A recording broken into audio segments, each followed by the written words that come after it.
Okay, so today I'm going to show some of the measurements under the frame. This is a short bed chassis, a short bed crew cab from the factory. I didn't cut the frame. I did end up cutting the bed and extending it like 2.5 inches. 2.5 to 3 inches would be roughly okay to extend a factory short bed to fit this frame. But let's get into the core support mounts first. We'll start at the front and go back. About 4 inches by 5. You don't have to do that. If you had a 4x4, you could do the same thing really. All I did was notch out the bottom of the rectangle so it'd fit down over the frame, and then drill a hole in the top. And so if I'm not going to give you the measurements from the front of the horn to the bracket, because I'm not totally sure if, I'm pretty sure the hole I centered on this, but I'm just going to give you a measurement from the front of the frame to the center of the bolt hole for the core support. The bolt hole on the factory core support. I did not change the holes on the core support. All I did was use the factory holes and make brackets on the frame that fit the factory core support. So it's roughly 6 inches front of the frame horn to the center of the bolt, and the bolt is offset. Well, I'll give you a rough measurement. You're going to want to test fit all this stuff, but the bolt is offset from the center line of the frame. It is roughly about 1.5 inches in from the outside. So 1.5 inches in will get you pretty close. This one's about 1.25 inches.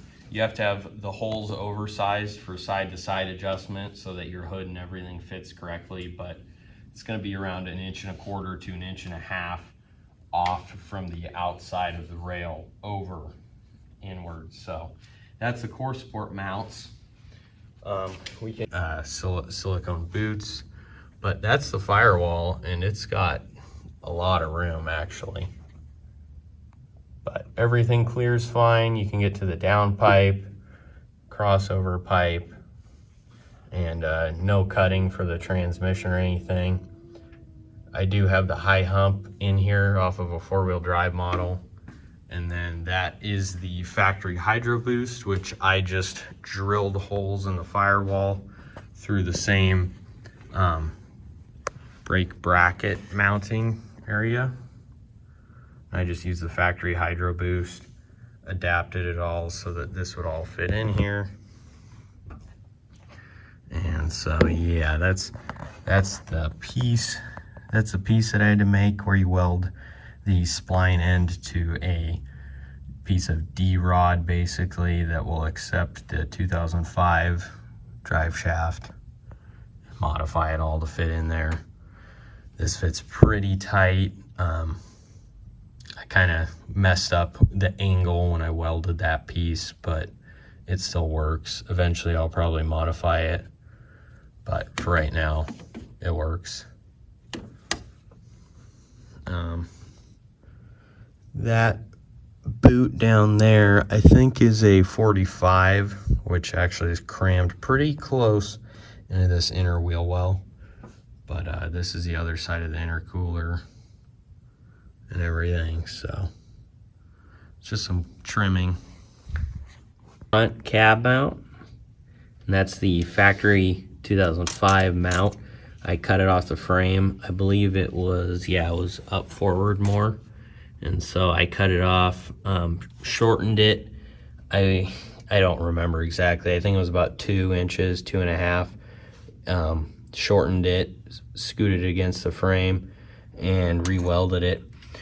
But the part with the front bracket that was hard to get is I had to make an adapter plate, because the Squarebody one is over the frame rail and there's no way to really bolt it in there properly, and the brake lines run over the top of the frame. So I had to make that bracket piece, which is just a piece of like 1/2 inch flat bar. It's a piece of like 1/2 inch flat bar under there, which is just has a 1/2-inch bolt. I TIG welded it on into the plate, and then it runs down into this mount, and then that one bolts up into the 70s cab. So that piece, I'll measure it, but let me measure that piece. That piece is about close to 4.5, maybe 4 5/8 wide. But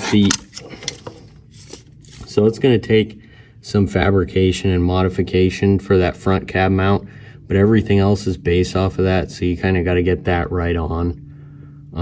So that one, if you were just to measure off the side of the frame here, you're at roughly 2 1/4 is your center of the bolt for the main cab mount. So 2 1/4, and from the top of the cab mount is roughly 1 inch down. And these are factory Squarebody cab mounts. So if you're going to go that route, these are just reproduction ones. You just get those. This is about 1 inch down from the thick part of the frame. It steps up. So that's what I was measuring down off of. Make sure if you're trying to get rough measurements off this, that you're up on that part, about 1 inch down. And then this is a 1/2-inch piece of plate, which just has a 1/2-inch bolt welded into it flush. It's ground flush up on top. And then you just drill a hole and it bolts up into the cab.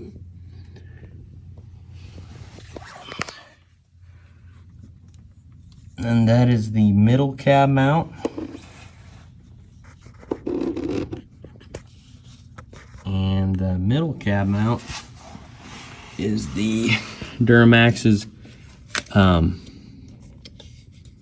it is the 2005 mount with the hole. It's kind of a weird round hole with, I think, 2 square sides. I just welded a plate onto here, welded it all solid, and then had to drill a hole through the frame so that the bolt could fit up through the frame. And then I took a piece of pipe and welded it in so that the frame is still strong there. But this mount is offset to one side, and it is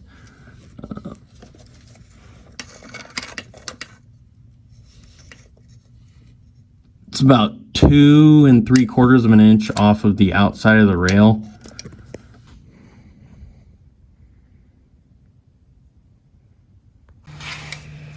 Okay, so you want to measure off of this plane, figure out what the plane is here and its distance up to the pinch weld.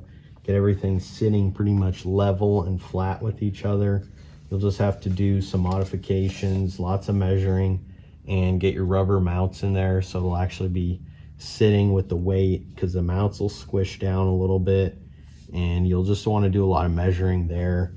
But you know, once you get those front ones set, that's what pretty much sets the whole cab.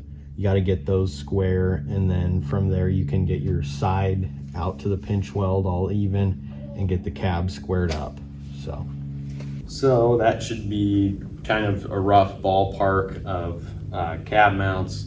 Give you a good idea of kind of what I did, and hopefully you could improve upon it or do whatever else you want.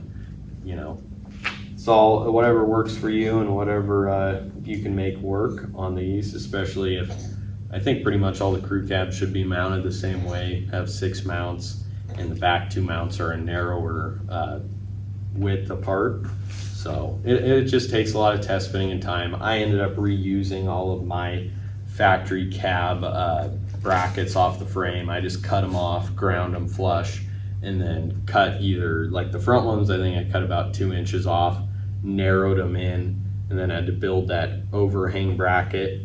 And then everything else was just kind of cutting and measuring. And once you get the front 2 set, that's what's the most important. And then you can go from there and make sure your wheel well opening, you're centered over the front axle and everything. And yeah, it'll just take a lot of test fitting and time. So hopefully this helps some people, and if you have any more questions, you can let me know, and I will try to either take pictures or measurements as needed. So thanks, and good luck building your own crew cab.